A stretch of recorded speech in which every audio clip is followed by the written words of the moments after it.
majtama'a qaumun fi baitin min buyutillah yatluna kitaballah wa yatadarasunahu fima bainahum illa nazalat alaihimus sakinah wa ghasyiyatuhumur rahmah wa haffat bihimul malaikah wa dzakarahumullahu fiman indah. Tidaklah suatu kaum duduk di salah satu rumah Allah membaca ayat-ayat Allah dan sama-sama mempelajarinya kecuali turun kepada mereka as-sakinah, ketentraman dan kenyamanan. Wa ghasyiyatuhumur rahmah, dan mereka diliputi pula oleh rahmat, kasih sayang dari Allah Subhanahu wa taala. Wa haffat bihimul malaikah, dan mereka pun dikelilingi oleh para malaikat, karena malaikat suka majelis-majelis zikir dan ilmu. Wa dzakarahumullahu fiman indah, dan Allah akan banggakan sebut-sebut mereka di kalangan malaikat-malaikat yang ada di sisinya, di masyarakat atas. Mudah-mudahan kita termasuk yang sering disebut-sebut di sisi Allah di kalangan para malaikat, dan di akhir majelis ini mudah-mudahan kita pula mendapatkan seperti yang tersebut dalam hadis qudsi, qumu maghfuran lakum, silahkan berangkat meninggalkan majelis ini dalam keadaan diampuni dosa-dosa kalian.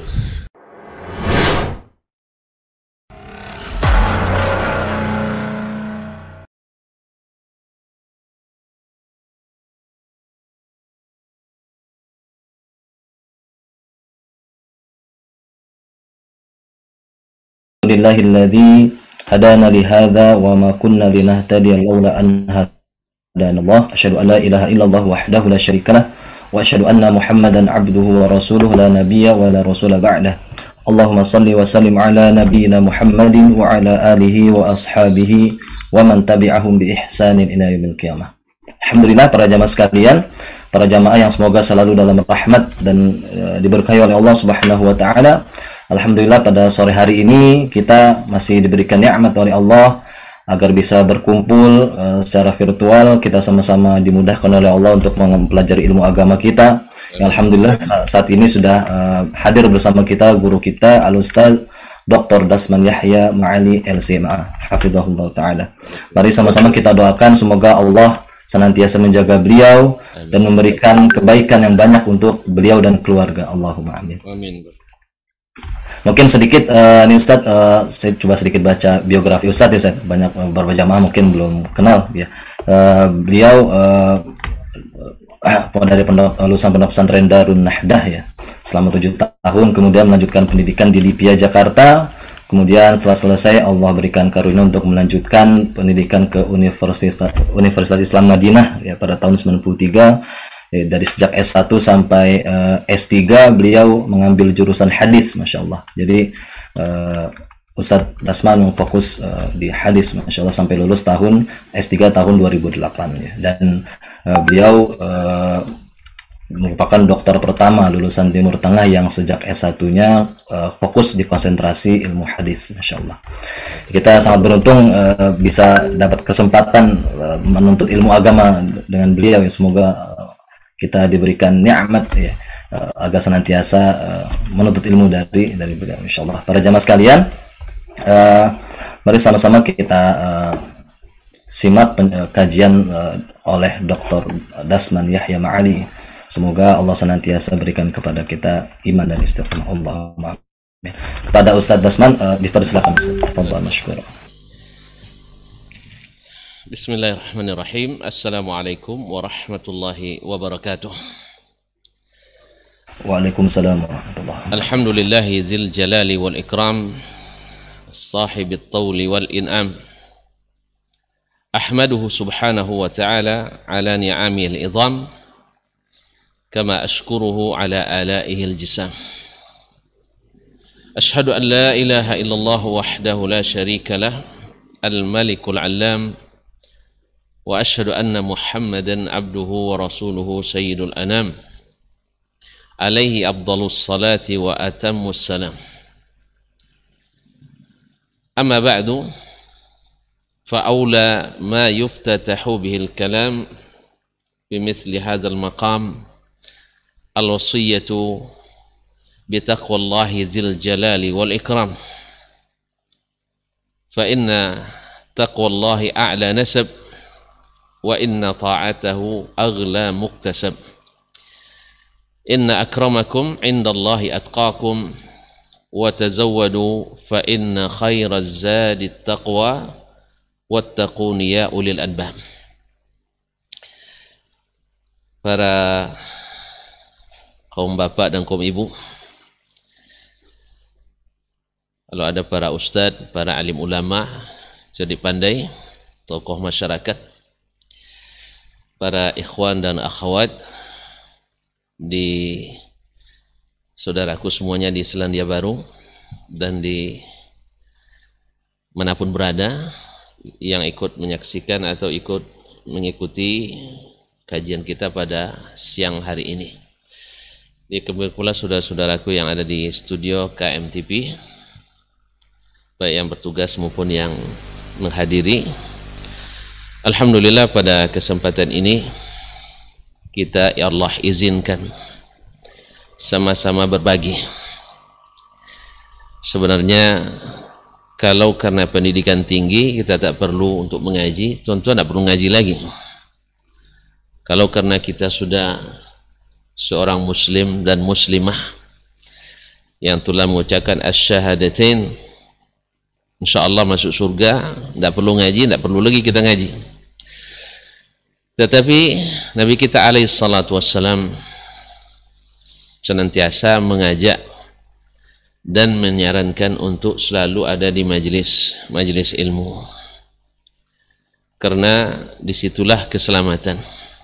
Oleh itu kita adakan kajian, apalagi di masa sekarang ini berbagai sarana prasarana teknologi telah memudahkan kita. Semoga antum di sana selalu Allah jaga dengan penjagaannya, dan kami di sini pun mudah-mudahan Allah berikan istiqamah semuanya di jalannya. Amin.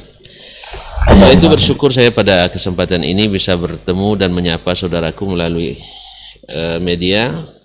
Mudah-mudahan pertemuan ini Allah beri rahmat, Allah berikan tambahan iman dan tambahan ilmu yang mudah-mudahan senantiasa mengokohkan kita. Kemudian salawat dan salam tentunya sama-sama kita ucapkan kepada baginda Rasulullah sallallahu alaihi wasallam yang subhanallah mudah-mudahan kita termasuk yang disebut oleh Nabi sangat merindukannya. Mudah-mudahan rindu itu membuat segala jalan yang panjang terasa tidak panjang. Waktu yang jauh tidak terasa jauh. Perjalanan yang berat mudah-mudahan juga terasa ringan. Karena rindu itu seperti kata penyair, kalau kau masih merasa beralasan malam yang panjang atau jarak yang jauh, engkau belum menjadi perindu sejati.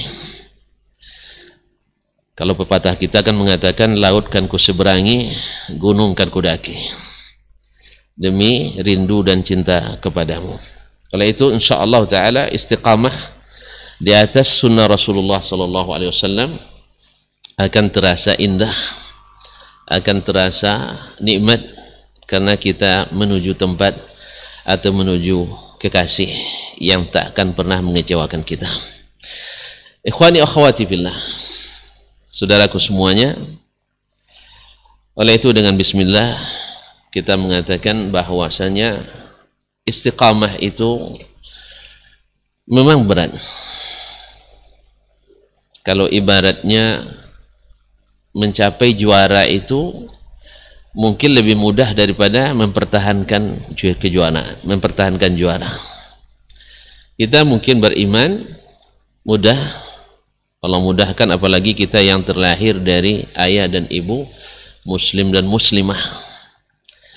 Tetapi untuk bertahan dan istiqamah ini memang berat, yaitu istiqamah dengan makna menempuh jalan yang lurus, yaitu agama yang Allah turunkan, zalikad dinul qayyim, yaitu agama yang lurus, dinan qiyaman, agama yang kokoh dan tegak. tidak menyimpang ke kiri jadi ekstrim kiri atau menyimpang ke kanan jadi ekstrim kanan, yaitu istiqamah di atas jalan yang telah Nabi alaihi salatu wassalam ajarkan. Dan memang di kiri kanan jalan seperti yang digambarkan oleh Nabi sallallahu alaihi wasallam ada jalan-jalan kecil, gang-gang yang dibatasi dengan tirai-tirai yang transparan. Biasanya yang transparan itu sangat menarik, sangat menggiurkan, apalagi lampunya atau di tempat yang remang-remang. Maka Nabi SAW melarang kita untuk mengikuti tempat-tempat yang remang-remang. Tetapi Nabi sarankan, innal halala bayyin wa innal harama bayyin. Yang halal itu jelas dan yang haram itu jelas. Naam, wa bainahuma umurun mustabihat. Di antara keduanya ada beberapa perkara yang mustabihat, yang meragukan. La ya'lamuhunna katsirun minan nas. Banyak manusia yang tidak mengetahuinya. Mana yang benar dan salah di antara keduanya. Tapi banyak pula ulama yang mengetahuinya. Oleh sebab itu Nabi menasihati, faman ittaqas syubuhat faqad istabra'a li dinihi wa 'irdihi.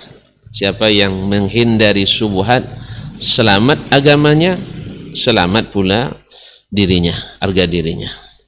Jadi jalan selamatnya jangan masuk ke ruang remang-remang. Karena memang ruang remang-remang mencurigakan. Jangan masuk ke daerah abu-abu, karena memang abu-abu tidak jelas. Oleh itu Nabi SAW katakan, taraktukum alal bayda, layluha kanahariha, la yazighu anha illa halik. Aku tinggalkan kalian di atas jalan yang terang benderang, malamnya saja seperti siang, tidak ada yang menyimpang darinya kecuali pasti binasa. Ayyuhal ikhwatu wa ayyatuhal akhawat rahimanillah wa iyyakum. Nah, istiqamah adalah suatu hal yang sangat penting. Karena istiqamahlah yang menentukan akhir dari perjalanan kita. Bisa saja dari awal bersemangat dengan segala kemampuan dan daya, dengan segala kemampuan yang dimiliki, tetapi bisa saja di penghujung kita lemah. Makanya istiqamah ini adalah sesuatu yang sangat diperintahkan. Buktinya sangat penting istiqamah. Ada seorang sahabat bertanya ke Nabi SAW, katakan qul li kalimatan aw qawlan la as'alu anka ghairak ahadan ghairak. Katakan kepadaku ya Rasulullah satu perkataan yang tak akan aku tanyakan kepada siapapun selainmu. Berarti kan ini masalah ini perkataan berharga, karena hanya Nabi yang bisa mengatakannya. Kata Nabi SAW, qul amantu billahi thumma istaqim. Katakanlah aku beriman kepada Allah, kemudian istiqamah di atas iman itu. Jangan miring kiri kanan. Istiqamah di atas jalan itu. Kemudian di antara tanda pentingnya istiqamah itu, Nabi kita alaihi salatu wassalam yang maksum dan tak mungkin melenceng. Karena dia adalah nakhodanya kita. Dia adalah kaptennya kita. Dia adalah qaid, panglimanya kita. Dia adalah ikutan kita, imam kita. Tetapi tetap disuruh oleh Allah Subhanahu wa taala, fastaqim kama umirta wa man taba ma'aka. Dan istiqamahlah engkau hai Muhammad seperti yang diperintahkan dan orang-orang yang tobat bersamamu.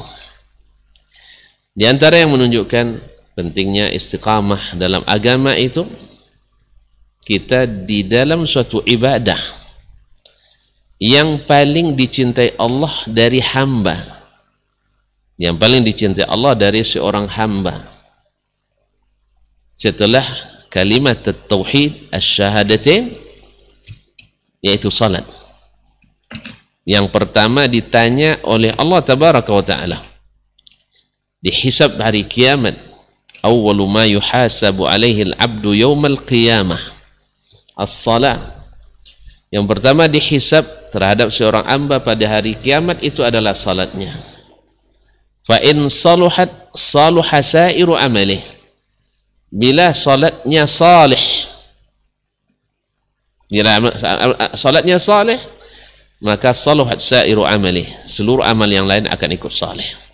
Wa in fasadat fasada sairu amalih, bila rusak salatnya rusak seluruh amalnya. Nah, dalam ibadah seperti ini, kemudian dalam surat yang afdalu suratin fil Quran, surat yang paling afdal dalam Al-Quran, subhanallah, dalam surat yang paling afdal dalam Al-Quranul Karim, yaitu surat Al-Fatihah. Afdalu suratin fil Quranil Fatihah, yaitu surat yang tidak sah salat seseorang kecuali dengan membacanya, sehingga di setiap rakaat salat mesti dibaca. Bahkan sekalipun salat berjamaah, alal asah di antara dua pendapat ulama, bahwasanya Al-Fatihah tetap wajib dibaca oleh makmum, tetap dibaca. Kemudian di awal bagian hamba, Allah Subhanahu wa taala membagi salat bagi hamba dua. Ketika seorang hamba membaca Alhamdulillahi Rabbil Alamin, Allah berkata hamidani abdi, hambaku telah memujiku.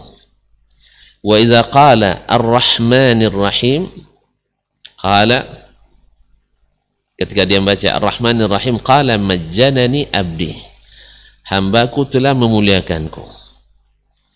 Kemudian bila dia mengatakan Maliki Yaumiddin asna alayya abdi, hambaku telah menyanjungku. Kemudian ketika dia membaca Iyyaka na'budu wa iyyaka nasta'in, hanya kepadamu kami beribadah dan hanya kepadamu kami minta pertolongan. Allah katakan hadza li wa li 'abdi ma sa'al, ini adalah untukku dan untuk hambaku apa yang dia minta. Nah, permintaan pertama adalah ihdinas siratal mustaqim, atau permintaan satu-satu yang diminta malah ihdinas siratal mustaqim, ya Allah tunjukkan kepada kami jalan istiqamah. Berarti ini juga menunjukkan pentingnya istiqamah, sehingga dalam setiap rakaat salat, dalam surat yang paling afdal, di dalam ibadah yang paling dicintai Allah Subhanahu wa taala, dan di tempat di mana paling mustajabnya doa, itu dalam salat ada tempat yang paling mustajabnya doa, maka doa yang kita minta kepada Allah Subhanahu wa taala adalah al-istiqamah. Ma'asyiral kiram dirahmati Allah Subhanahu wa taala, dan Nabi alaihi salatu wassalam selalu dalam doa-doanya minta kepada Allah Subhanahu wa taala untuk istiqamah di dalam agamanya. Ma'asyiral kiram dirahmati Allah, ini menandakan bahwa istiqamah itu sangat urgen, sangat penting, khususnya di tempat-tempat, di keadaan-keadaan di mana lingkungannya sangat tidak kondusif, di tempat-tempat di mana mungkin yang dominan adalah penyimpangan dan kebinasaan. Tetapi Nabi kita alaihi salatu wassalam telah melalui itu. Beliau tinggal di Makkah yang waktu itu lingkungannya subhanallah, lingkungan yang serba jahiliyah. Keyakinan, akidah, karena berdasarkan perasaan, berdasarkan pikiran, lahir keyakinan jahiliyah. Jadi semua akidah yang berdasarkan perasaan, pikiran selalu melahirkan keyakinan jahiliyah. Kemudian ibadah yang juga hanya berdasarkan pikiran dan perasaan, juga lahir ibadah jahiliyah. Mungkin tuan-tuan ingin contoh, misalnya kalau untuk masalah akidah tadi, at-tiyarah yang dilarang orang Islam, yaitu menentukan nasib dengan tanda-tanda yang Allah tidak jadikan tanda. Seperti tanda terbangnya burung, terbang ke kanan berarti nasib baik, terbang ke kiri berarti nasib buruk. Kalau tak terbang, ini entah gimana lagi, lebih buruk lagi nih kaum muslimin dan muslimat. Padahal itu tak dijadikan tanda oleh Allah Tabaraka wa Ta'ala, maka dalam Islam dilarang. Atau ada yang mengatakan siapa yang walimah menikah di bulan Safar maka tidak akan bahagia, akan celaka, dan seterus-terus. Dari mana dapat? Dari perkiraan dan perasaan. Rasanya baik, rasanya tepat. Kemudian lahir pula ibadah dengan rasa-rasa dan perkiraan yang tidak berdasarkan kepada petunjuk Allah dan Rasulnya Sallallahu Alaihi Wasallam. Mereka membuat ibadah-ibadah tertentu. Misalnya, wa ma kana salatuhum indal baiti illa muka'an wa tasdiya. Mereka tidak salat di Baitullah itu, orang jahiliyah maksudnya, kecuali bersiul dan bertepuk tangan. Kecuali bersiul dan bertepuk tangan. Di mana mereka dapat? Hanya kira-kira, karena dengan demikian lebih semarak dan lebih menghayati. Ma'asyiral kiram dirahmati Allah Subhanahu wa taala. Mereka juga mewajibkan jemaah haji yang datang dari luar tanah suci untuk mengganti pakaiannya dengan pakaian orang-orang yang tinggal di tanah suci. Alasannya apa? Masih kira-kira. Orang-orang yang tinggal di tanah suci, orang-orang suci. Yang tinggal di luar tanah haram adalah orang-orang yang berlumuran dosa. Maka pakaian orang tanah suci adalah suci, pakaian orang yang di luar tanah suci bukan suci. Maka harus tawaf dan ihram memakai pakaian orang Makkah yang tinggal di tanah suci.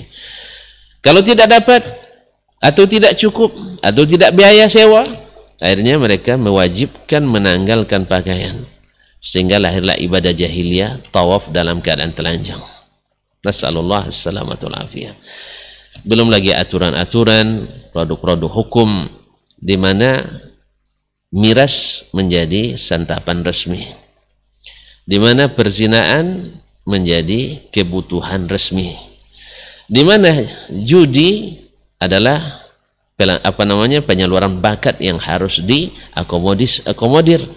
Kemudian riba adalah sesuatu yang tak dapat tidak, mesti harus legal, dan seterusnya. Karena apa? Masih dengan pikiran dan perasaan, karena kebutuhan dan kepentingan. Demikian juga ada istiadat, kemudian juga dengan budaya. Nah, di tengah-tengah gempuran budaya yang rusak, aturan yang rusak, akidah yang rusak, Nabi alaihissalatu wassalam alhamdulillah tetap istiqamah. Tetap istiqamah. Padahal beliau tidak memiliki orang-orang yang memberikannya ilmu pada waktu itu. Tapi bisa menjaga diri. Beliau tak pernah sujud ke berhala, tak pernah terlibat berzina, dan tidak pernah menyaksikan judi, dan tidak pula makan harta riba, dan tidak pernah mencicipi minuman keras. Tidak dihadir di tempat-tempat yang syubhat. Walaupun demikian, beliau dikenal dengan seorang anggota masyarakat yang sangat familiar dan sangat memasyarakat, di mana kegiatan-kegiatan kemasyarakatan yang bersifat positif, beliau termasuk yang aktif. Misalnya ketika terjadi perjanjian Hilful Fudul, yaitu berjanji orang-orang Arab untuk membela orang-orang yang teraniaya, maka Nabi alaihissalam ikut di dalamnya. Ketika pembangunan Ka'bah, ketika terjadi banjir bandang yang menghanyutkan Al-Hajarul Aswad, Nabi kita alaihissalam tetap ikut dalam membangun tersebut, dan seterusnya. Artinya istiqamah, kalau seandainya dalam masyarakat seperti apapun, sangat memungkinkan. Maka oleh sebab itu tidak mustahil orang-orang yang berada di lingkungan yang rusak, dia tidak rusak. Sebab emas kaum para ikhwah dan akhwat yang dirahmati Allah, emas tetap emas sekalipun dalam lumpur. Emas tetap emas sekalipun dibakar. Emas semakin murni, semakin diuji. Oleh itu, Nabi SAW di masyarakat yang demikian rusaknya tetap memberikan kontribusi dalam nilai-nilai yang positif. Ma'asyarul ikhwati wal akhwat dirahmati Allah. Nah, kalau demikian, pentingnya istiqamah dan bahwasanya istiqamah itu adalah sesuatu yang menyelamatkan. Nah, bagaimana caranya kita mendapat istiqamah tersebut? Bagaimana seseorang bisa tetap istiqamah dalam keadaan masyarakat yang barangkali tidak mendukung? Maka kaum muslimin dan muslimat dirahmati Allah, yang pertama sebelum kita sebutkan bahwa yang dimaksud dengan istiqamah itu bukanlah tanpa ada kesalahan. Karena Nabi SAW mengadakan saddidu wa qaribu. Ini diucapkan oleh Nabi ketika sebagian sahabat mengadu, ya Rasulullah, ketika di depanmu kami itu imannya luar biasa, seolah-olah surga dan neraka berada di depan kami. Sebagaimana senangnya hati kami masuk surga dan takutnya masuk neraka, demikianlah iman kita waktu itu. Terlihat surga dengan penuh kenikmatan, kita sangat ingin langsung masuk ke dalamnya, apapun harganya. Apapun harganya, kita siap untuk masuk. Dan sebaliknya, kita akan lari sejauh-jauh dari neraka yang terlihat di depan mata kita. Dan apapun yang kita korbankan, kita harus menjauh daripadanya. Ma'asyarul kiram dirahmati Allah. Tapi katanya, ketika kami kembali ke anak-anak kami, kembali ke keluarga kami, ke istri kami pun dah mulai luntur pula imannya. Maka kata Nabi SAW, saddidu wa qaribu. Saddidu wa qaribu. Berusaha untuk senantiasa benar dan mendekati kebenaran. Karena bagaimanapun, kullu bani adama khatta'un. Seperti dalam hadis riwayat Imam Muslim, kullu bani adama khatta'un wa khairul khatta'ina tawwabun. Setiap anak Adam itu mesti ada salah. Bahkan kalau siratnya khatta'un, banyak salahnya.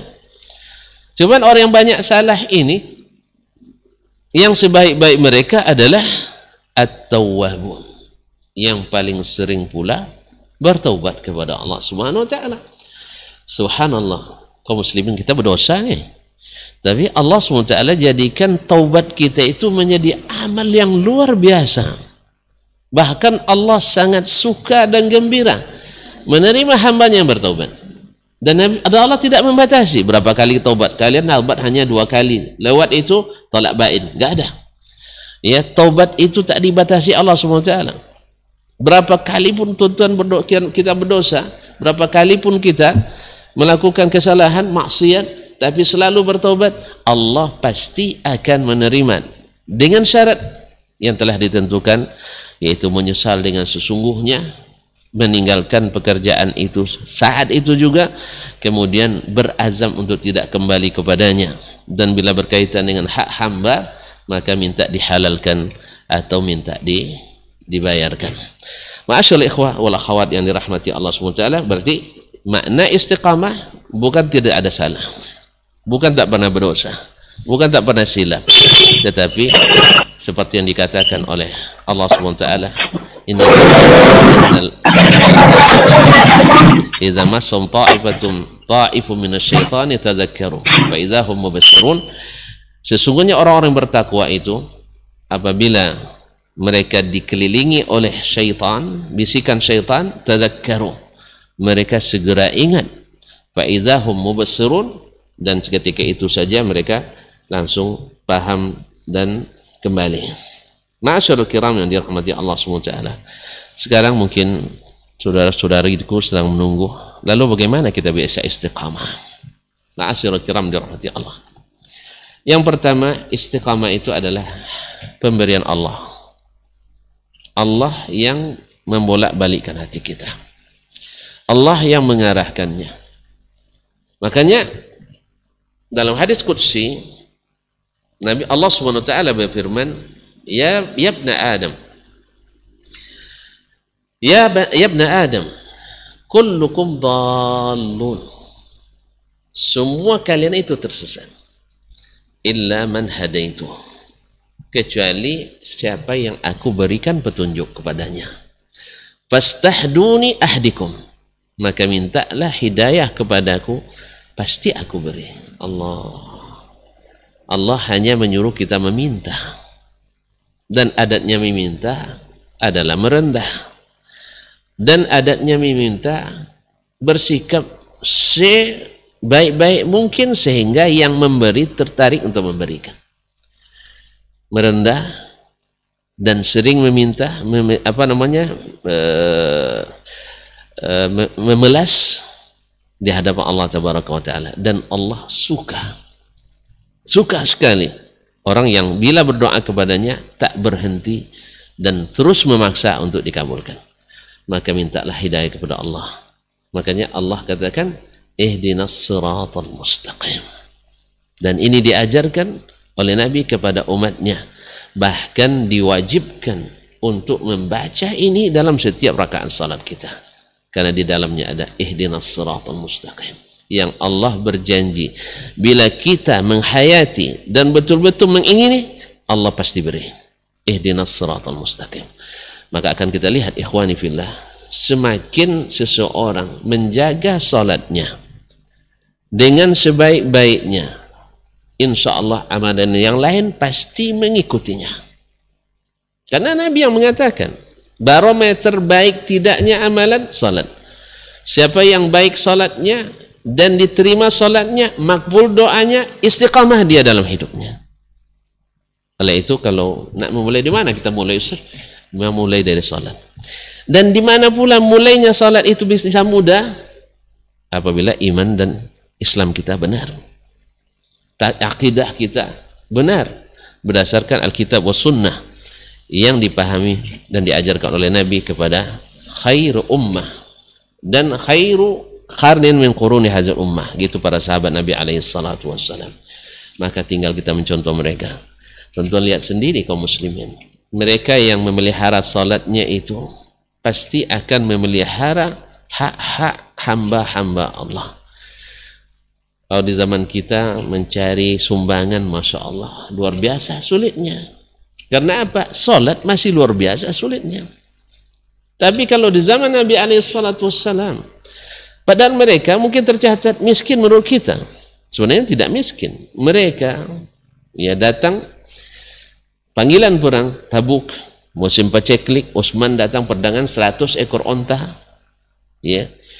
Datang panggilan Nabi SAW untuk menyumbang, Utsman tidak banyak pikir, tidak hitung-hitung. Padahal di musim seperti ini untungnya besar. Karena hukum ekonomi yang selalu kita pelajari, banyak permintaan, sedikit barang, harga naik. Tapi Utsman tidak. Harga di sisi Allah lebih mahal. Maka dia katakan semuanya dengan onta-ontanya fisabilillah. Silakan nanti diamati di mana kajian yang berbuah amalan dan paling dekat dengan pemahaman as-sahabah radhiyallahu anhum dan yang begitu mereka, maka dipastikan akan sangat mudah kita untuk mendapatkan amalan-amalan yang istiqamah. Oleh sebab itu jalan pertama adalah menjaga salat kita dan selalu berdoa kepada Allah, dan sebaik-baik doa itu adalah dalam ibadah terbaik tadi. Yang kedua, ikhwani fillah wa akhwati fillah, adalah senantiasa mengikhlaskan amalan kita. Karena ikhlas itu menjadikan yang berat itu ringan, yang jauh itu terasa dekat, yang melelahkan itu terasa nikmat. Ma'asyiral kiram, dalam kehidupan sehari-hari bisa kita buktikan orang karena ingin menikmati gaji bisa keluar sebelum subuh untuk cari bekerja, pulang malam karena ada harapan menikmati gaji di akhir di awal bulan. Iya, bulan muda ya, dia berarti di awal bulan gaji. Coba kalau tidak ada gaji, mana ada semangat? Padahal gaji itu kadang-kadang baru dapat 2,5 juta atau 3 juta, 5 juta misalnya, baru 2 menit sudah lagi datang potongan dapat 5 juta, 4 juta 150 ribu, tinggal saldo 50 ribu. Ini khususnya kita yang dalam negeri ini. Saya tak tahu kalau di luar negeri gimana, saya tidak tahu. Negeri begitu rata-rata. Dapat gaji 3,5 juta, 3,500 ribu, 2 menit setelah itu datang potongan dari pihak bank untuk bayar ansuran ini dan itu, tinggal 50 ribu saldonya. Allah musta'an. Ma'asyiral ikhwan yang dirahmati Allah SWT. Gaji yang sedikit itu bisa membuat kita bertungkus lumus, banting tulang, tidak kenal waktu, kadang-kadang melupakan keluarga. Kadang-kadang baru selesai kerja telepon keluarga, abang keluar kota. Nah, kalau tuntun ikhlas mengejar surga Allah yang nikmatnya mala ainun ra'at wala uzunun sami'at wala khatara ala qalbi bashar, yaitu nikmatnya di surga tak pernah terlihat oleh mata, tak pernah terdengar oleh telinga, dan tak pernah terbayangkan. Kenapa kita tidak bersemangat? Makanya ikhlas itu memang harus dipupuk. Ini manhaj ilahi ini. Ikhlas itu memang harus dipupuk. Kalau tuan-tuan punya istri yang ikhlas mencintai, atau puan-puan punya suami yang ikhlas mencintai, pupuk keikhlasannya. Berikan dia apa yang membuatnya senang. Demikian juga keikhlasan kita kepada Allah SWT, Allah pupuk. Siapa yang cepat datang ke masjid, duduk di masjid, dihitung pahala salat sekalipun tidak salat. Siapa yang lebih awal datangnya, lalu dia berdoa antara azan dan qamat, dan ini tak didapat bagi yang terlambat. Azan antara qamat dan qamat, maka doanya mustajab. Semuanya ada imbalan oleh Allah SWT untuk menyokong keikhlasan kita. Itu ikhwani fillah. Maka ikhlas adalah sesuatu yang sangat membuat kita tetap berada di jalan istiqamah. Wa ma umiru illa liya'budullaha mukhlishina lahuddin hunafa. Ya, tidaklah mereka diperintahkan kecuali mereka beribadah kepada Allah dengan ikhlas dan memurnikan tauhid kepadanya. Ma'asyiral ikhwati wal akhwat yang dirahmati Allah SWT. Yang ketiga, banyak-banyak istighfar pada Allah. Karena istighfar yang sering itu membuat seorang hamba itu selalu merasa kecil, selalu merasa bersalah, selalu merasa membutuhkan, selalu merasa membutuhkan. Oleh itu ikhwani akhwati fillah yang dirahmati Allah SWT, di saat kita merasa membutuhkan, dirasa serta merendahkan, maka kita ingin untuk mendekat ke jalan yang benar, mendekat kepada jalan yang Allah Subhanahu wa ta'ala. Ma'asyiral kiram yang keempat, yaitu ada kaitannya yang ketiga dengan istighfar, yaitu muhasabatun nafs, menghisab diri kita. Apa yang masih sekarang yang bisa kita andalkan? Andainya kita, salah satu dari kita, masuk dari 3 orang yang terkurung di dalam gua, seperti yang diceritakan dalam hadis yang diriwayatkan oleh Imam Al-Bukhari dan Muslim, dalam riwayat Imam Ahmad dan selainnya, bahwasanya ada 3 orang yang terkurung di sebuah gua. Bayangkan diri kita hari ini, dan itu tidak mustahil terjadi. Walaupun tidak dalam gua, mungkin saja dalam lemari es dan sebagainya. Ketika kita dalam keadaan seperti itu, ada enggak amalan yang bisa kita andalkan, yang dengannya kita percaya diri memohon kepada Allah, ya Allah, saya dalam kesulitan ini, saya pernah melakukan amalan ini, dan kalau tahu itu ikhlas karenamu ya Allah, maka selamatkan saya. Subhanallah, kemarin saya dapat cerita dari orang yang di Mekah, atau yang pernah cerita dari orang di Mekah. Dia kerja di sebuah perusahaan orang Pakistan. Dia itu setiap masuk ke tempat kerja selalu mengucapkan salam dan bersalaman. Ya, mengucapkan salam dan menyalami security-nya. Padahal kita kan kadang-kadang dengan security dianggap tidak berarti kadang. Padahal mereka lah sebenarnya yang menjaga keselamatan kita. Tapi kadang-kadang orang, security. Enggak. Dia setiap masuk mesti bersalaman dan mesti mengucapkan salam. Assalamualaikum. Subhanallah. Allah tahu apa yang ada dalam hati seseorang. Makanya tidak perlu kita iklankan saya ikhlas. Kalau diiklankan ikhlas, tidak ikhlas itu. Kalau ikhlas diiklankan mesti tidak ikhlas. Ikhlas itu tidak iklankan. Biarkan Allah saja yang tahu. Ma'asyiral kiram dirahmati Allah. Suatu hari ketika dia bekerja, ada freezer besar, tempat menyimpan barang-barang yang orang masuk ke dalamnya.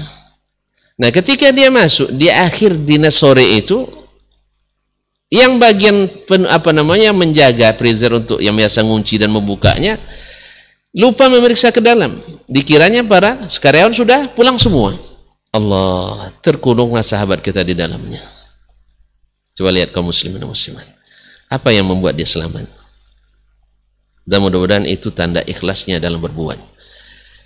Melihat siapa? Security tadi, dia teringat ada orang yang keluar masuk selalu salam. Ini rasanya hari ini belum ada. Hari sudah hampir malam, sore hari. Akhirnya dia periksa ke dalam. Dia periksa, dicari-cari sampai dia buka freezer itu. Subhanallah, ditemukan dalam freezer. Coba bayangkan. Andainya, ini kan kita berandai, Allah yang menghendaki, hikmahnya hanya mengucapkan salam. Allah. Itulah faedahnya Nabi SAW menyuruh kita untuk salim ala man arafta wa lam ta'rif. Ucapkan salam pada siapa yang kau kenal dan siapa yang tak kau kenal. Ini masuk istiqamah. Istiqamah aja untuk ucapkan salam luar biasa. Kita juga kadang-kadang menganggap hal remeh, padahal ini luar biasa. Sunatnya mengucapkan sunat, tapi lebih besar daripada pahala yang menjawab. Ma'asyiral kiram dirahmati. Jadi muhasabatun nafsi, yaitu menghisap apa kira-kira amalan yang bisa kita andalkan. Hari ini kita wafat, apa yang bisa diandalkan? Kalau belum ada, rencanakan sekarang. Dari sekarang. Misalnya ada sedekah tersembunyi yang tak diketahui orang. Ya, tidak perlu banyak-banyak, 10 juta sekali sebulan jadilah. Ya, mana tahu. Ya, kalau penghasilannya 100 juta sebulan, masa 10 juta banyak. Tapi bagi kita yang penghasilannya, macam kita di Indonesia ini, PNS atau non PNS kan gaji-gaji sederhana, 10.000 sehari, tapi sembunyi. Tangan kanan, tangan kiri tak tahu apa yang diampak tangan kanan. Allah, tidak tanggung-tanggung. Tidak tanggung-tanggung. Dapat perlindungan Allah pada hari kiamat nanti. Ma'asyiral kiram dirahmati. Jadi itu muhasabatu an-nafs. Kemudian yang tadi sudah kita sebutkan, yang kelima adalah jaga salat 5 waktu. Karena salat itu adalah yang pertama tanda orang yang selamat. Qad aflahal mu'minun. Selamatlah, bahagialah orang-orang beriman, allazina hum ala fi salatim khashi'un, itu orang-orang yang khusyuk dalam salatnya. Mohon maaf, waktu kita sampai jam berapa ya? Mohon moderator. Insyaallah sekitar 2 jam lagi. Kita 10 menit lagi Ustaz. Insyaallah. Habis itu lanjut habis itu sekitar 10 menit Ustaz. Habis itu lanjut dengan tanya jawab insyaallah. Iya, berapa waktu saya yang tinggal lagi? 5 sampai 10 menit lagi Ustaz. 5 sampai 10 tambah 5 lagi. Iya, boleh Ustaz. Baik. Ma'asyiral kiram yang dirahmati Allah Subhanahu wa taala, yaitu menjaga salat 5 waktu. Allah. Ma'asyiral kiram dirahmati Allah. Pernah seorang sahabat atau junior saya bertanya, ketika dia diberikan beasiswa ke luar negeri, alhamdulillah dengan izin Allah kemudian kecerdasannya, beliau dapat kesempatan nyambung kuliah di 8 negara di luar negeri. Ada yang beasiswa, ada yang non beasiswa. Di antaranya adalah Arab Saudi. Dia bertanya, mana yang saya pilih Ustaz? Lalu saya katakan, antum mau jurusannya teknik perminyakan memang, atau pokoknya berkaitan dengan itulah. Kalau seandainya antum nak perminyakan, di Arab Saudi bisa berenang minyak. Nah, karena produsen minyak terbesar di dunia kan di Arab Saudi. Kalau antum nak cari ilmunya, setahu saya Arab Saudi itu duitnya banyak, bisa mendatangkan dosen dari negara manapun. Dan waktu itu saya baru tahu bahwa rektor pertama King Abdullah University itu yang masuk terkoneksi dengan ekonomi city yang luasnya hanya 35.000 hektar. Ya, kampus 35.000 hektar kan kecil. Nah, itu rektor pertamanya dari Cina Singapura. Tim seleksinya dari tim seleksi hadiah Nobel. Nah, jadi kalau masalah dosen insya Allah tak akan kurang. Tapi ada yang lebih dari itu segalanya sebenarnya. Antum kalau pergi ke Kanada misalnya, atau pergi ke Jepang atau pergi ke Korea Selatan, mungkin tak mendapatkan itu, yaitu tinggal bersama orang-orang yang menjaga sholat. Menjaga sholat. Ya, mungkin hampir tidak ada negara dimanapun yang bila waktu sholat mereka berhenti dari seluruh kegiatan. Urusan semuanya dihentikan. Sekalipun sebagian pegawai mungkin ada yang tidak sholat, tapi pada umumnya mereka sholat karena memang berhenti. Jadi orang yang datang dari luar negeri, pekerja kita di Indonesia misalnya, TKI kita, baik yang profesional maupun non profesional, mereka kalau waktu sholat otomatis ikut sholat. Karena memang kantor tutup, ngapain? Baik yang berurusan maupun yang ngurus, semuanya tutup. Salah katanya. Apalagi ditambah dengan Hayatul Amri bil Ma'ruf yang berkeliling mencari orang-orang yang tidak ke masjid. Nah, ya kalau ada jalan tidak pergi sholat, dipanggil, disuruh ke masjid. Kadang-kadang disuruh masuk dulu, ditahan dulu. Nah, kalau antum pergi ke sana, insya Allah antum istiqamah salatnya. Ini yang penting. Alhamdulillah dia mendengar nasihat itu, berangkat ke Arab Saudi. Tidak jauh dari apa yang saya katakan. 2 pekan dia sampai di sana dan mulai kuliah. Lalu dia telepon, alhamdulillah seperti yang Ustaz katakan, kurikulum S2 di sini lebih tinggi daripada kurikulum S3 di UGM. Alhamdulillah. Berarti benar apa yang saya katakan. Tapi yang lebih penting adalah menjaga sholatnya. Yang kedua, akhi, di samping antum sholat, umrah bisa kapan saja. Apalagi di Jeddah. Dan alhamdulillah Universitas King Abdul Aziz menjadi universitas terbaik seluruh Timur Tengah. Ya, seluruh Timur Tengah, King Abdul Aziz menjadi universitas terbaik. Ala kulli hal, yang paling catatan di sini adalah istiqamah menjaga salat. Menjaga salat. Karena itu ciri khas orang yang beriman dan orang yang mendapatkan keselamatan. Ma'asyar, dan khususnya berjamaah bagi laki-laki. Perempuan boleh berjamaah, tetapi yang paling dianjurkan, bahkan diwajibkan dalam mayoritas mazhab ulama adalah laki-laki.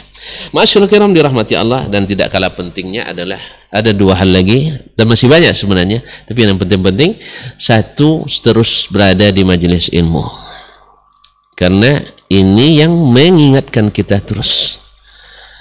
Rajin beribadah belum tentu menyelamatkan, tapi kalau rajin menuntut ilmu dan diamalkan, ini yang lebih diharapkan menyelamatkan. Sebab apa? Syaitan lebih takut kepada seorang alim daripada 1000 ahli ibadah. Karena ahli ibadah mudah untuk disesatkan, sedangkan ahli ilmu tidak mudah disesatkan. Antum bila melihat sesuatu lalu bertanya ke ulama, maka dia akan berikan yang lebih baik. Tapi kalau antum tanya ke ahli ibadah, bisa-bisa menunjukkan yang terburuk. Misalnya dalam Nabi meriwayatkan kisah dari umat yang terdahulu, ada seorang yang sudah membunuh 99 orang. Subhanallah. Lalu dia nak bertaubat, nanya ke masyarakat, kemana saya minta pendapat, bagaimana saya nak bertaubat ini? Tunjukkanlah pada orang yang rajin beribadah. Mendengar itu, ini kan dosa kecil aja dia jarang buat, apalagi dosa membunuh 99. Yang dia tahu membunuh 1 orang sama membunuh seluruh manusia dosanya. La haula wala quwwata illa billah. Dia bilang, saya tidak tahu, begini tidak ada taubatnya. Akhirnya dilengkapkan jadi 100. Berfatwa tanpa ilmu fatal. Berfatwa tanpa ilmu fatal, bisa menumpahkan darah, bahkan bisa menghancurkan negara. Bisa menumpahkan darah, bahkan bisa menghancurkan sebuah negara, gara-gara fatwa yang tidak berdasarkan ilmu. Akhirnya dia nggak puas, tanya lagi siapa yang akan bisa memberikan solusi. Lalu tanyakan tak? Ditunjukkan ke orang alim. Maka seorang alim ini tahu dia bahwa Allah berfirman, tidak ada dosa sebesar apapun kalau kita taubat kecuali Allah terima dengan sangat gembira dan senang. Sekalipun dosa syirik, kalau bertobat Allah sangat gembira menerimanya. Apalagi dosa, tidak ada yang sebesar dosa syirik.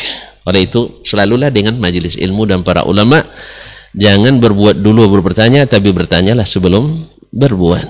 Yang juga yang tak kalah pentingnya adalah selalu bersama orang-orang saleh. Bersama orang-orang saleh, karena dalam Nabi membuat tamsilnya orang saleh itu seperti pembawa minyak wangi. Ya, bau sedikit badan tapi dekat-dekat orang minyak wangi, hilang juga baunya. Ya, artinya kalau kita berdosa-dosa sedikit tapi berkawan sama orang saleh, orang nggak usah lah, ini orangnya temannya orang saleh, mudah-mudahan nanti jadi orang baik. Yang kedua, kita akan biasanya manusia itu diberikan hubbul muhakat, suka meniru. Dan siapa yang akan ditiru? Siapa yang paling mengagumkannya. Kalau antum kagum pada orang saleh, insya Allah akan meniru orang saleh. Tapi kalau kagum dengan orang yang tidak saleh, ini na'udzubillah, thumma na'udzubillah. Ikhwani fillah, ini diantaranya yang mungkin bisa kita sampaikan, karena waktu tadi katanya tinggal 5 atau 10 menit. Dan tambah 5 menitnya mungkin belum disetujui tadi. Dan kalau ada beberapa pertanyaan, asal jangan sulit-sulit, dipersilakan. Terima kasih. Assalamualaikum warahmatullahi wabarakatuh. Waalaikumsalam warahmatullahi wabarakatuh. Alhamdulillah, jazakallah khairan Ustaz Dasman atas ilmu dan nasihat-nasihat yang sangat berharga untuk kami. Ini alhamdulillah terkait dengan istiqomah ini memang kita sangat membutuhkannya. Terlebih kami di sini Ustaz yang tinggal di New Zealand, ya, negara yang non muslim, dan kita di sini sebagai muslim memang minoritas gitu ya. Jadi kita sangat butuh nasihat-nasihat terkait dengan istiqomah ini. Ini sedikit tadi saya simpulkan beberapa hal kiat-kiat untuk mendapatkan istiqomah. Yang pertama yaitu senantiasa menjaga sholat kita, ya, karena di dalamnya terdapat doa untuk memohon hidayah pada Allah Subhanahu wa taala. Kemudian yang kedua, senantiasa mengikhlaskan amalan. Kemudian yang ketiga, memperbanyak istighfar. Kemudian yang keempat, muhasabatun nafs, ya, menghisab diri kita. Kira-kira amalan apa yang terbaik yang bisa kita amalkan. Yang kelima, ya, kemudian tadi senantiasa rutin menghadiri majelis ilmu, kemudian selalu bersama orang-orang soleh. Insyaallah ini nasihat yang berharga untuk kita semua. Alhamdulillah Ustaz, di sini udah ada beberapa pertanyaan dari jamaah sekalian. Masya Allah. Kalau ada untuk jamaah sekalian, apabila ada yang mau tanyakan, silakan bisa chat pribadi ke saya. Pertama Ustaz, Assalamualaikum Ustaz, izin bertanya, bagaimana kita sebagai orang awam bisa mempelajari isi kandungan Al-Quran dan As-Sunnah secara terstruktur dan terprogram dengan baik? Baik, barakallahu fiik. Kita orang awam nak mempelajari Al-Quran dan Sunnah. Pertama, berita gembira yang perlu kita berikan, Allah Subhanahu wa taala menjadikan Al-Quran itu mudah. Walaqad yassarna al-Qur'ana lidzikri fahal min muddakir. Sesungguhnya kami sudah mudahkan Al-Quran untuk mendapat pelajaran. Maka adakah yang mau mengambil pelajaran? Ini ikhwani fillah, baca aja Al-Quran. Insya Allah berbagai hidayah antum dapatkan. Karena apa? Al-Quranul Karim seperti yang diriwayatkan oleh Imam At-Tabari dari Imam Abdullah bin Abbas, imam ahli tafsirnya Islam, yang didoakan oleh Rasulullah SAW, membagi tafsir itu kepada 4 bagian. Yang pertama, tafsirun ya'lamuhu kullu ahad. Tafsir yang diketahui oleh siapapun yang membaca Al-Quran. Kalau kita tidak pandai bahasa Arab, kan ada terjemah makna Al-Quranul Karim. Misalnya, coba kita mulai di Al-Fatihah. Alhamdulillahi Rabbil Alamin. Segala puji bagi Allah, Rabb semesta alam. Ini sekiranya tidak ada yang tidak paham, bahwa pujian yang sesungguhnya hanya milik Allah, dan bahwa Allah adalah pemilik segala alam. Yakin itu. Puji Allah terus. Sering baca Alhamdulillah. Karena ini amalan yang dianjurkan. Yang kedua, Ar-Rahmanir Rahim, Maha Pengasih, Maha Penyayang. Siapapun baca ini paham bahwa Allah itu pengasih dan penyayang, maka minta kepadanya supaya kita disayangi dan dikasihinya. Maliki yaumiddin, yang menguasai hari pembalasan. Oh, tidak ada yang lain lagi. Oleh sebab itu jangan takut kepada siapapun, takutlah kepadanya untuk menghadapi hari kiamat. Beginilah seterusnya ayat Quran. Kalau kita mulai misal surah Al-Baqarah, Alif Lam Mim, ya, zalikal kitabu la raiba fihi hudal lil muttaqin. Ini Al-Quran tak ada keraguan padanya. Jelas, tidak ada ragunya. Tidak boleh meragukan Al-Quran. Hudan lil muttaqin, menjadi petunjuk bagi orang bertakwa. Siapa? Allazina yu'minuna bil ghaib, yang beriman pada yang ghaib, mendirikan salat dan menginfakkan sebagian harta yang kami berikan. Oh, ternyata harta itu pemberian Allah SWT. Dah dapat ilmu banyak di situ tuh kaum muslimin.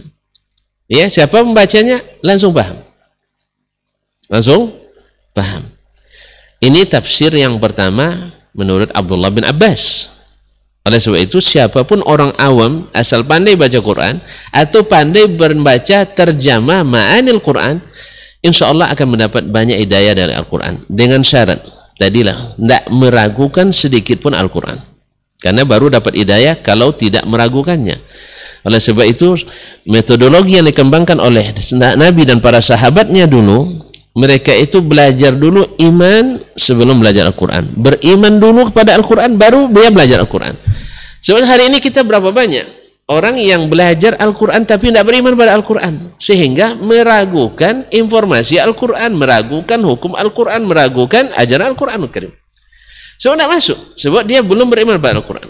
Makanya seorang muslim mesti dari awal beriman pada Al-Quran. Ini tafsir yang pertama. Yang kedua, tafsirun ta'lamuhul Arab bil Watihah. Tafsir yang orang Arab paham dengan kedalaman bahasanya.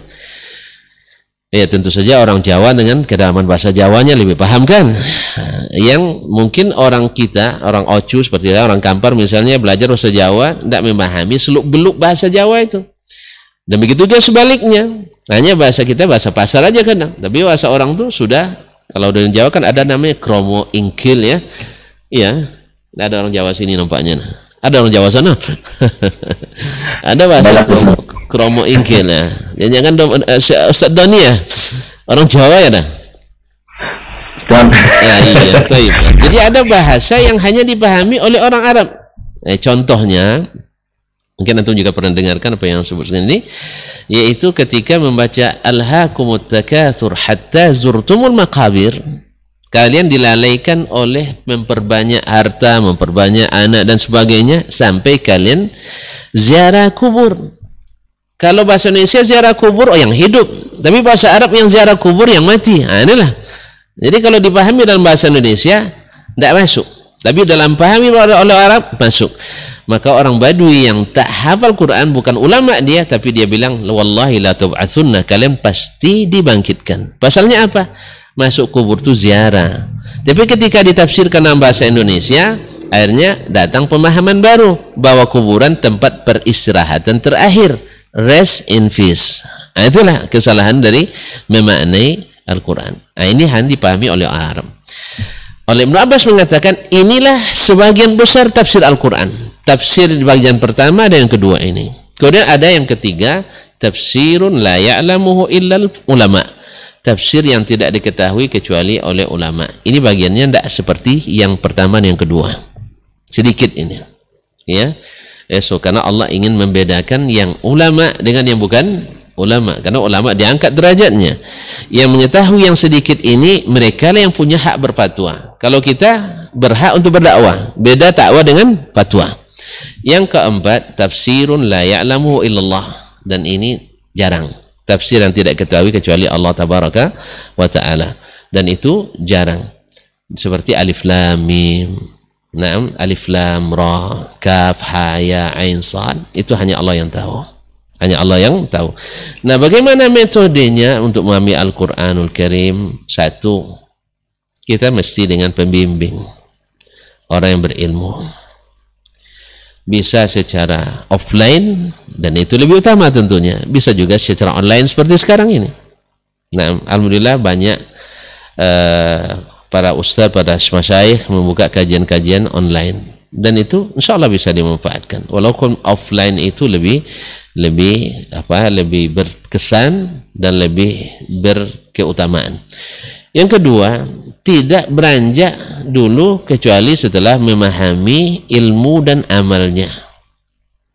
Dari sahabat Nabi Abu Sa'id Al-Khudri radhiyallahu taala anhu, kunna nata'allamu 10 ayatin la natajawazuhunna hatta nata'allama minhal ilma wal amal.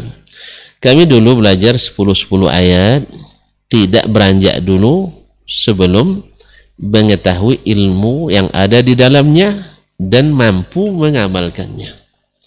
Oleh sebab itu ini titik poin ini yang paling penting ikhwani fillah, memahami dan mengamalkannya. Sehingga banyak di antara ulama, kenapa tidak belajar lagi?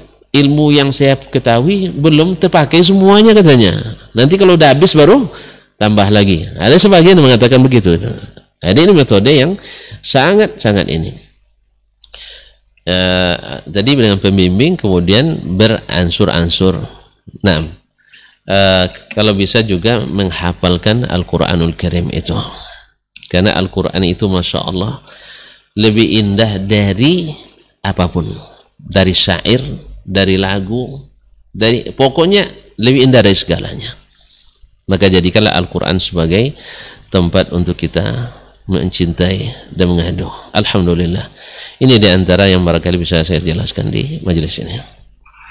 Alhamdulillah, jazakallahu Ustaz. Ya, pertanyaan berikutnya di sini. Assalamualaikum warahmatullahi wabarakatuh. Waalaikumsalam warahmatullahi wabarakatuh. Ini pertanyaan terkait dengan tadi Ustaz, penyimpangan dari sisi akidah. Bagaimana dengan akidah yang meyakini bahwa segala sesuatu itu berasal dari Nur Muhammad, ya?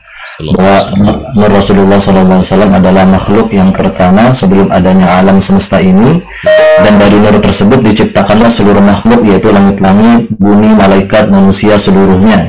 Apakah ini mempunyai dalil yang kuat?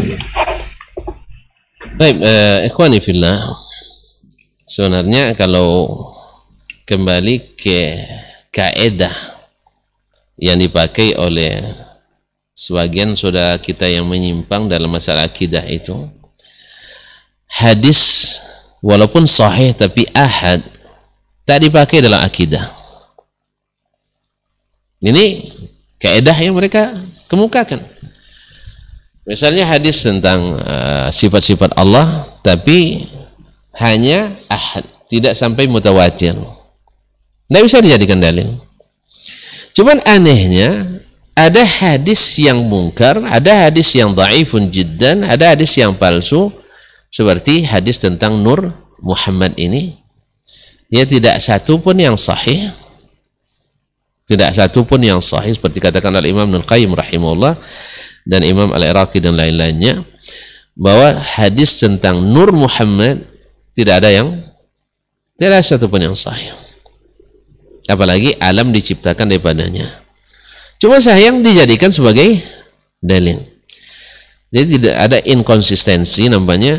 Artinya untuk hal yang akidah tidak pakai hadis sahih walaupun terkait karena ahad, tapi hadis yang tidak sahih dipakai. Wallahu ta'ala alam. Yang jelas yang pertama diciptakan Allah SWT itu adalah al-qalam, yaitu pena. Ini yang sahih, tidak ada keraguan padanya, yaitu 50.000 tahun sebelum Allah menciptakan langit dan bumi. Allah perintahkan, uktub. Qala madza aktub? Apa yang aku tuliskan? Uktub kullama huwa kainun ila yaumil qiyamah. Tuliskan segala sesuatu yang akan terjadi sampai hari kiamat.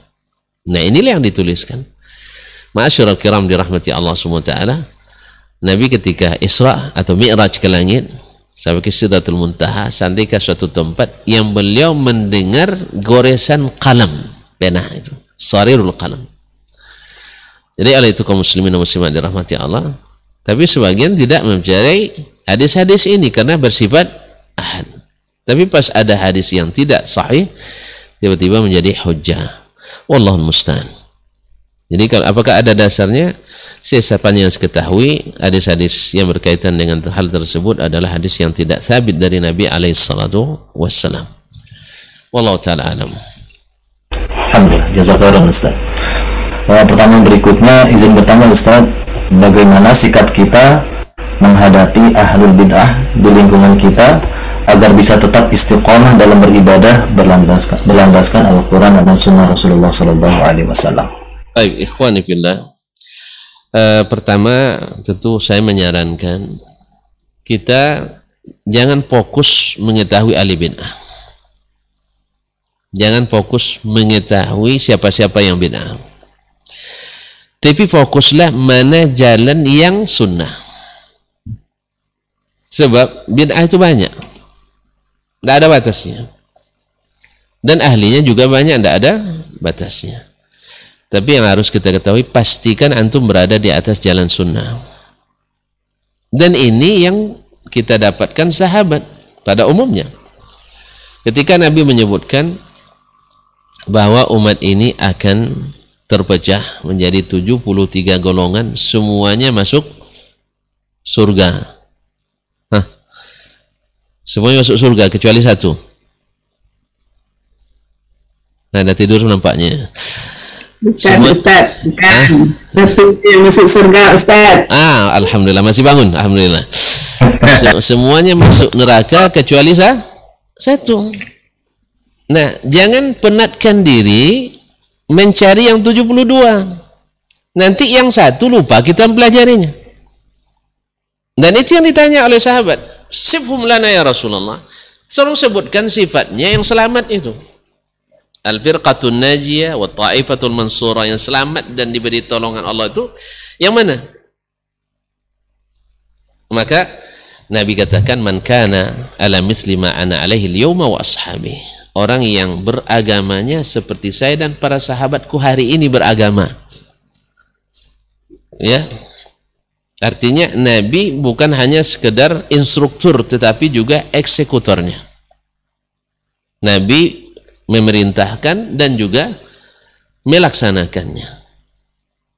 Apapun yang diperintahkannya dan mungkin dilaksanakan di zamannya, sudah dia laksanakan. Kalau tidak, dilaksanakan oleh sahabatnya. Adapun hal-hal yang belum mungkin di zamannya dilakukan, nanti dilaksanakan oleh sahabatnya sepeninggalnya. Dan ada hal-hal yang mungkin terjadi tak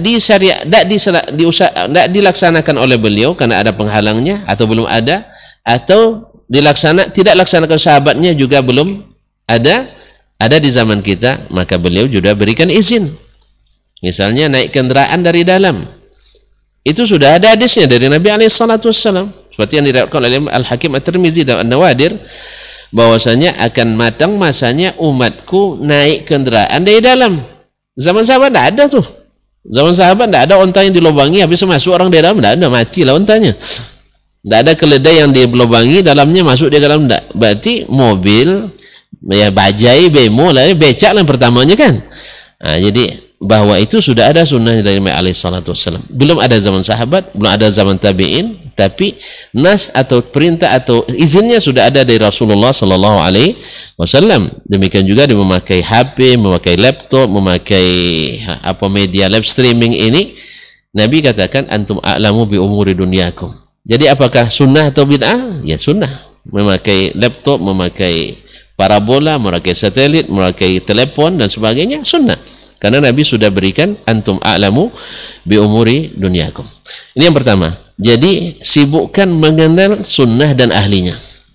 Sebab kalau antum sudah berada di atas sunnah, paham mana yang bid'ah. Tidak perlu penjelasan panjang. Ya, salat, mana sunnah Nabi dalam salat? Insya Allah kalau sudah tahu ada yang berbeda dengan itu, antum sudah mulai curiga itu. Tapi jangan putuskan dulu. Itu aja. Ya, jangan diapakan dulu. Karena antum belum berilmu dari sisi ininya. Kadang mungkin ada khilaf ulama dalam masalah itu. Tapi yang jelas sunnahnya Nabi seperti ini, sunnahnya para sahabat seperti ini, sunnahnya para tabi'in seperti ini. Insya Allah man arafa sunnah arafa al-bid'ah. Man arafa ahla sunnah arafa ahla al-bid'ah. Siapa yang tahu sunnah tahu sunnah bid'ah. Siapa yang tahu ahli sunnah tahu siapa ahli bid'ah. Tidak sebaliknya. Kalau antum kenal, ini sibuk mencari yang 72, baru terkumpul 30 golongan. Nah, tiba-tiba datang ahli sunnah, itu tidak kenal itu sunnah. Rugi kita. Oleh sebab itu, fokuslah mengenali siapa ahlu as-sunnah. Insya Allah antum akan paham mana ahli bid'ah. Kemudian menyikapinya. Ahli bid'ah itu kaum muslimin, walaupun ada pernyataan dari sebagian ulama, bahkan ada pernyataan dari Nabi dalam hadis riwayat Imam At-Tabarani dan selainnya, bahwa Allah tidak menerima taubat ahli bid'ah. Artinya apa? Ahli bid'ah tidak akan bertaubat sebab dia menyangka itu bukan dosa, dia menyangka kebaikan. Oleh sebab itu susah untuk diharapkan taubatnya. Oleh sebab itu syaitan lebih suka kepada ahli bid'ah daripada ahli maksiat. Ahli maksiat ada harapan untuk taubat, ahli bid'ah susah diharapkan taubatnya. Oleh sebab itu syaitan lebih suka kepada ini. Kemudian lebih bahaya bid'ah daripada maksiat, sebab orang maksiat mencuri merasa berdosa,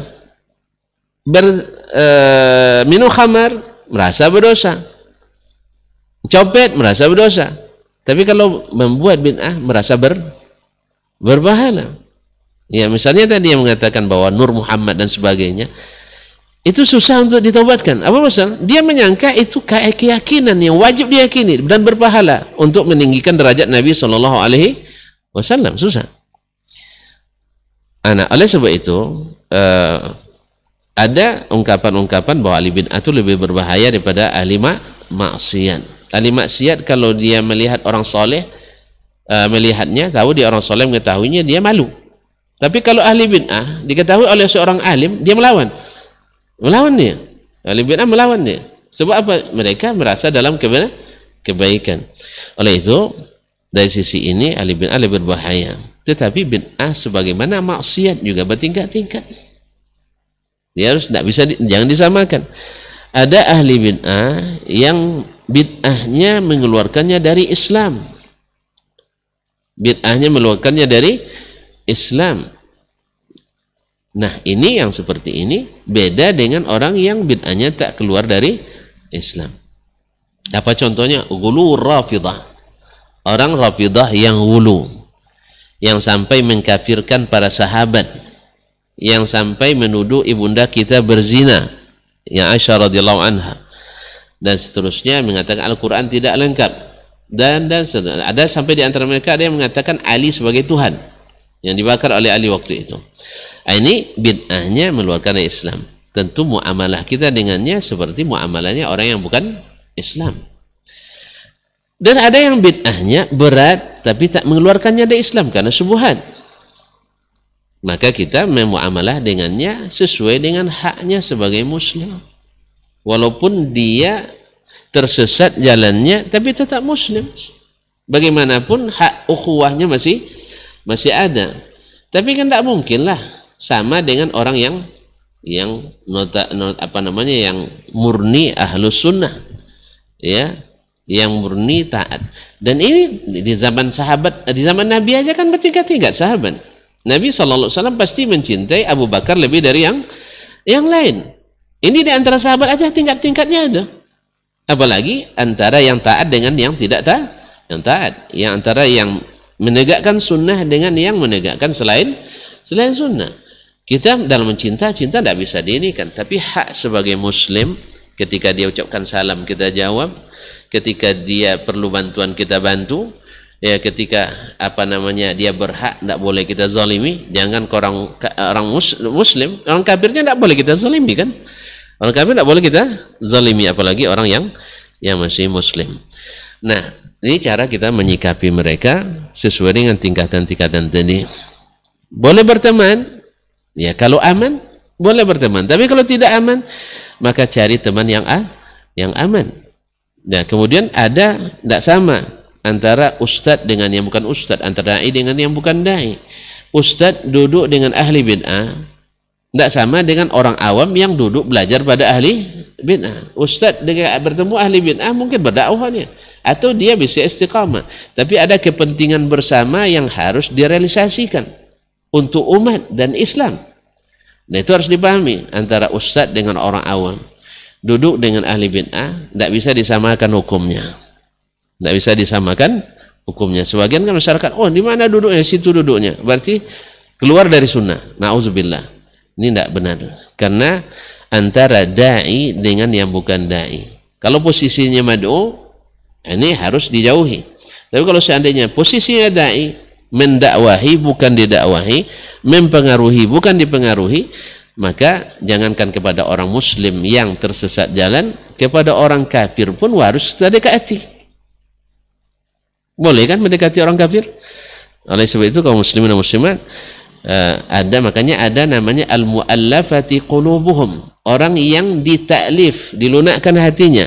Yang dilunakkan hatinya bukan orang yang sudah syahadat saja, yang belum syahadat yang diharapkan masuk Islam juga boleh didekati.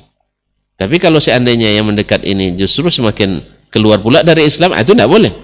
Demikian juga dengan masalah bid'ah tadi. Masalah kegiatan-kegiatan, misalnya keagamaan yang dilakukan oleh saudara-saudara kita yang kita yakini sebagai bid'ah. Nah, ada di sini tidak bisa satu saja ininya dengan satu fatwa, tidak, karena fatwa itu berubah dengan berubah keadaan, berubah tempat. Tetapi pada dasarnya hukum asalnya kita tidak boleh melaksanakan amalan-amalan yang kita yakini sebagai bid'ah. Kita yakin itu bid'ah lalu kita amalkan, tidak. Tapi ada kondisi-kondisi yang berlaku padanya dar'ul mafasid muqaddam ala jalbil masalih, atau ta'arudu al-mafsadataini, dua mafsadah yang saling bertentangan. Kalau ikut, ini kerusakannya, kalau tidak ikut, ini kerusakannya. Setelah ditimbang-timbang, ikut kerusakannya minim, tidak ikut maka kerusakannya besar. Maka saat itu seorang berijtihad dia. Kalau seandainya meninggalkannya kerusakannya luar biasa, baik bagi pribadi maupun terhadap dakwah, maka saat itu diikuti, walaupun hukum asalnya tidak diikuti. Berdoalah pada Allah SWT jangan kita sampai terpaksa mengikuti sesuatu yang kita tidak boleh mengikutinya. Wallahu ta'ala alam. Masya Allah, jawaban yang luas, Masya Allah, Alhamdulillah. Ya Ustaz, sebelum lanjut ke pertanyaan via chat, di sini sudah ada Abu Syifa yang raise hand mau bertanya, Ustaz. Tafadhal Abu Syifa, silakan. Assalamualaikum warahmatullahi wabarakatuh. Waalaikumsalam warahmatullahi wabarakatuh. Ahlan wa sahlan ya Abu Syifa. Ustaz, alhamdulillah bisa. Pertanyaannya berhubungan sama surah Al-Anfal ayat 24 yang Allah membatasi antara manusia dengan hatinya. Di sini ada ayat yang lain Allah membolak-balikan hati manusia. Di sini maksudnya manusia ini apakah dia punya kontrol terhadap hatinya karena Allah membatasi, atau ada maksud yang lain, Ustaz? Jazakallahu khairan. Barakallahu fiik. Wa'lamu anna Allah yahulu bainal mar'i wa qalbihi. Yang sebelumnya adalah perintah bertakwa kepada Allah Subhanahu wa taala, kan? Kemudian ketahuilah bahwa sesungguhnya Allah membatasi antara seorang hamba dengan hatinya. Ini matching dengan firman Allah yang dari ayat 29 sebelumnya, bahwa ya ayyuhallazina amanu in tattaqullaha yaj'al lakum furqana. Wahai orang-orang yang beriman, apabila kalian bertakwa kepada Allah, maka Allah akan jadikan dalam hati kalian furqan, yaitu yang membedakan mana yang hak, mana yang batil. Nah, bila seseorang bertakwa pada Allah, dan Nabi memang menunjuk at-taqwa hahuna, takwa itu di sini. Tetapi takwa itu bukan hanya pengakuan, tapi adalah perbuatan, karena definisi takwa adalah melaksanakan yang diperintahkan Allah dan meninggalkan yang dilarangnya. Nah, kalau kalian bertakwa, selalu beramal dengan yang diperintahkan dan meninggalkan yang ditegah dan dilarang, maka akan Allah jadikan nanti furqan dalam hati kalian. Kapan itu kalian lakukan? Sebelum Allah jadikan antara seseorang dan hatinya terjadi pembatas. Allah bisa saja membatasi seseorang dengan hatinya, sehingga tidak ada lagi kontrol yang menentukan mana yang hak, mana yang batil. Semuanya rata baginya. Ini yang dikhawatirkan Wa'lamu anna Allah yahulu bainal mar'i wa qalbih. Ketahuilah bahwa sesungguhnya Allah bisa saja membatasi antara seseorang dengan hatinya. Kenapa? Karena hatinya diliputi dengan dosa-dosa dan noda-noda. Sebab setiap hamba berdosa, dosa itu dengan meninggalkan perintah dan dengan melanggar larangan. Lalu nukita fi qalbihi nuqtatun sauda.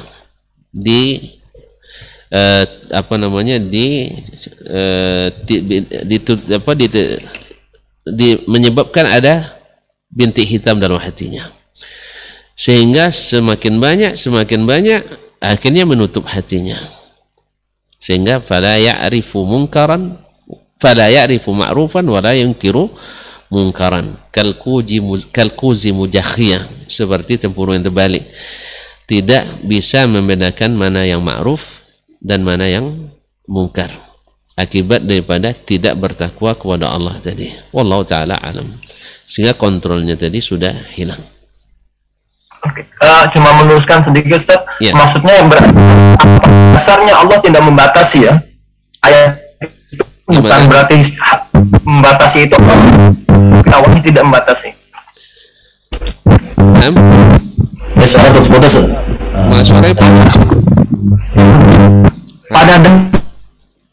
Berarti Allah tidak membatasi manusia dengan hatinya pada dasarnya. Pada dasarnya tidak.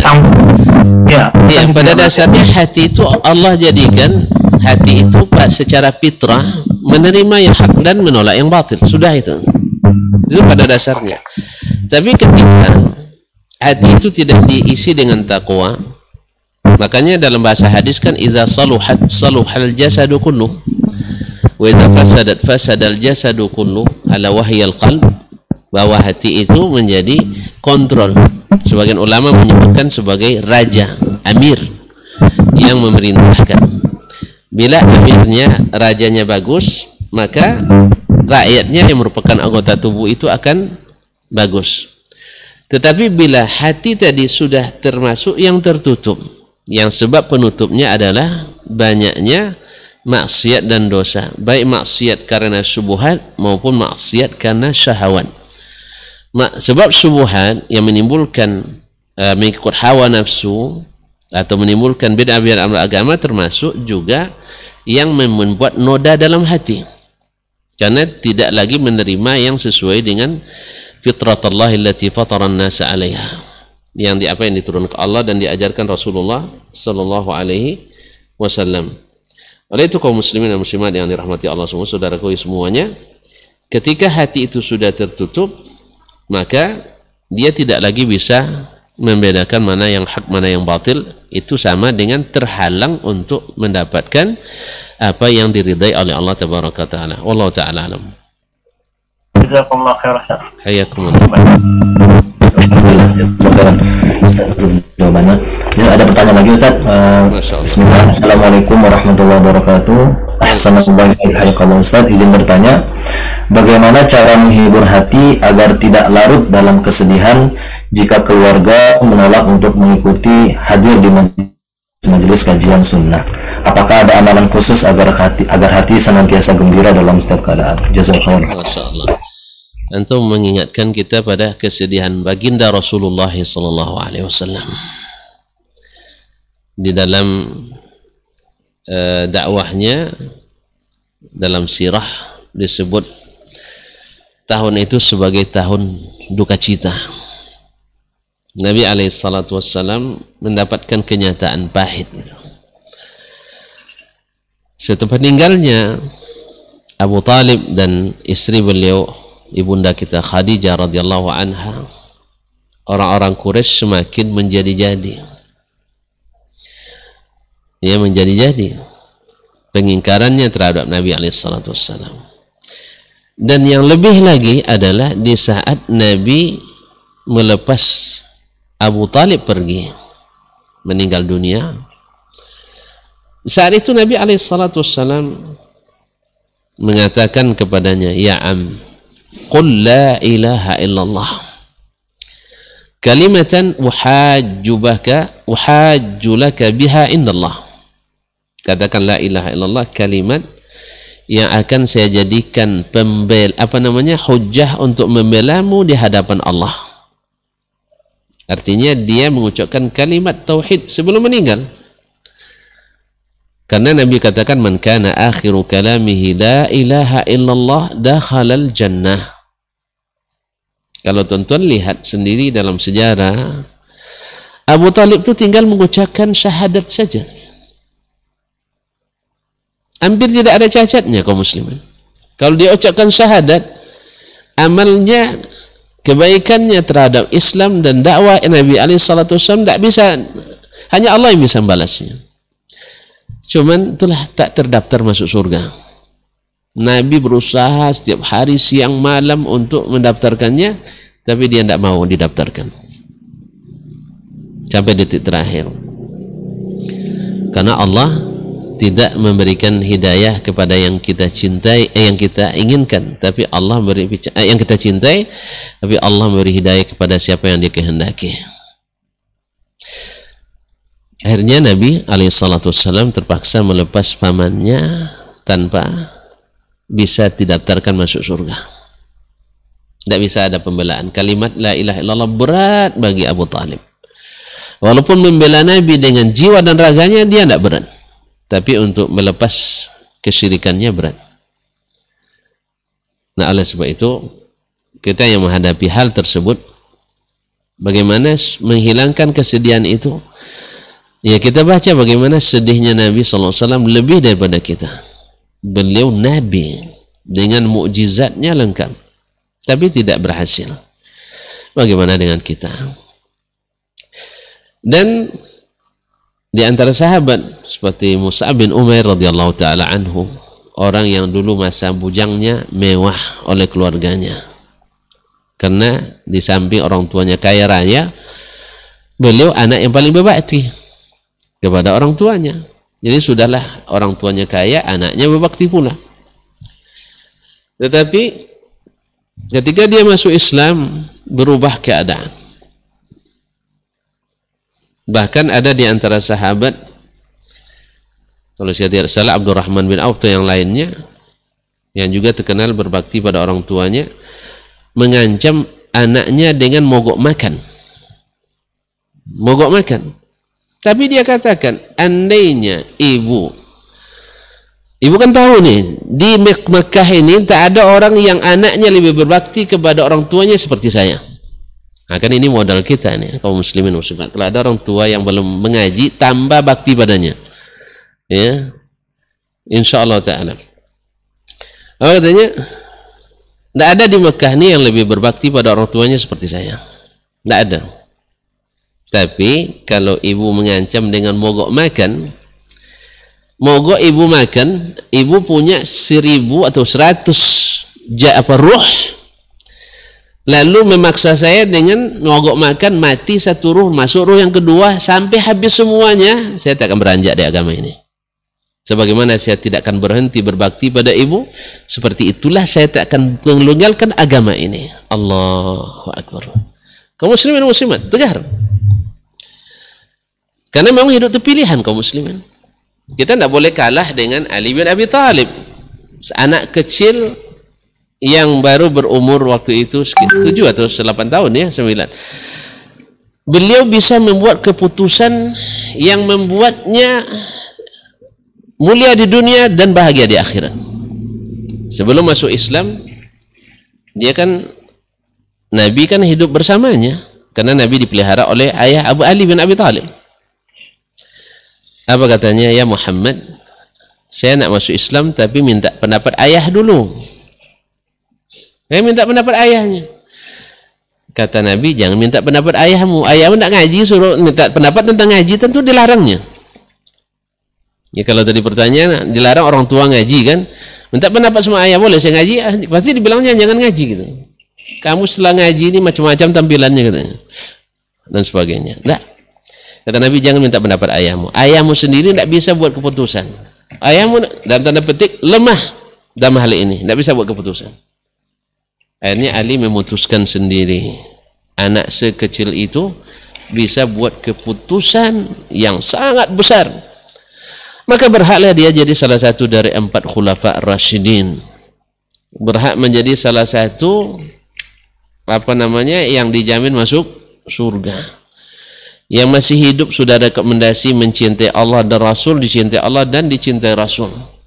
Kita barangkali bisa klaim mencintai Allah dan Rasul, tapi sudah dicintai atau tidak, Wallahu a'lam. Oleh itu ikhwani fillah, nah, supaya kita tidak larut dengan kesedihan, maka jangan lupa senantiasa belajar dari Nabi dan para sahabatnya, sambil terus berupaya dan berdoa seperti yang dilakukan oleh Abu Hurairah radhiyallahu anhu. Ketika dia masuk Islam, ibunya setiap hari mencaci maki Nabi. Coba bayangkan, Nabi dicaci makinya, awak ustaz aja caci maki, luar biasa kita. Ini Nabi dicaci maki, kekufuran. Tapi Abu Hurairah tak pernah bosan, tetap berbakti pada orang tuanya dan mendoakannya, bahkan minta Nabi SAW mendoakannya. Akhirnya berbuah manis, orang tuanya kembali masuk Islam. Kita juga tidak boleh bosan, semakin mengaji kita semakin taat dan berbakti pada orang tua, dan selalu ya pandai-pandailah. Ini orang tua dia pantang diajar, tapi kalau mencontoh mau dia diam-diam gitu, diam-diam di belakang diakuinya. Tapi kalau kita bilang dakwain, kamu lebih duluan saya makan kerak dari kamu, katanya gimana lagi? Iya, anak kemarin sore nak ngajar ayah, duluan makan garam dan sebagainya, banyak alasannya. Ada gengsi orang tua kadang. Nah, maka cara kita adalah dengan merendah dan berbakti kepadanya, semakin mendekatinya, sering menghubunginya.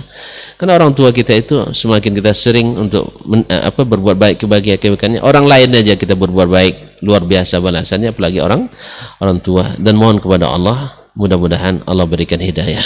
Wallahu taala alam. Allahumma amin. Jazakallahu Ustaz atas jawabannya. Itu kebetulan jawaban terakhir Ustaz, dan juga di sini kurang lebih sekitar 7 menit lagi masuk waktu maghrib. Cuman sebelum tutup Ustaz, di sini ada request dari jamaah ya.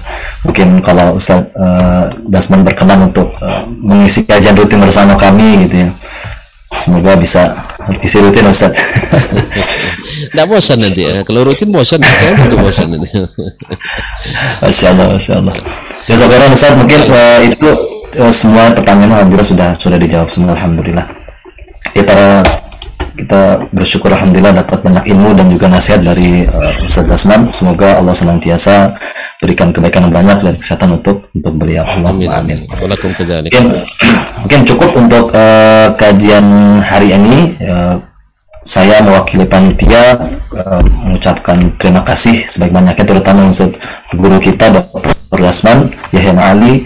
Kami juga mohon doanya Ustaz, semoga Allah berikan kami di sini di New Zealand dan amat istiqomah bersama Al-Quran dan As-Sunnah di tengah kondisi tinggal sebagai minoritas, ibadah yang terbatas gitu ya, terlebih lagi di kondisi lockdown seperti ini. Mungkin cukup untuk kajian kali ini. Semoga Allah senantiasa menerima amal kita semuanya. Allahumma amin. Kurang lebihnya saya pribadi mewakili panitia mohon maaf sebesar-besarnya atas segala kekurangan. Kita sama-sama akhiri dengan alhamdulillah dan doa kafaratul majlis. Alhamdulillahirabbil alamin. Subhanakallahumma wa bihamdika asyhadu an la ilaha illa anta astaghfiruka wa atubu ilaik. Assalamualaikum warahmatullahi wabarakatuh. Waalaikumsalam warahmatullahi wabarakatuh. Barakallahu fikum.